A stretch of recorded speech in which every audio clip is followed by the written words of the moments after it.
Banka prihodnosti, kot jo vidim jaz, je nek moj bančni prijatelj, pa to ne mislim svetovalca, ki mi ponuja 100 000 produktov, ki jih dejansko ne potrebujem, ampak nekdo, ki pazi na moj denar.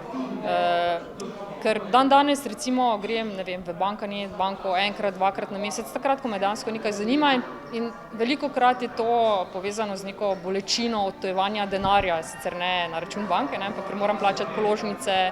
ker mi zapade kreditna kartica, ne vem. Jaz si predstavljam banko, da mi stoji ob strani, da mi svetuje, da mi pomaga, ne vem, iz dolga, da mi pomaga zbrati najboljši kredit, ki bo ne prinesel samo dobička banki, ampak bo dejansko poskrbel za to, da bo mirno spala ponoči, da se ne bi dogajali, ne vem, franki, ta situacija s franki,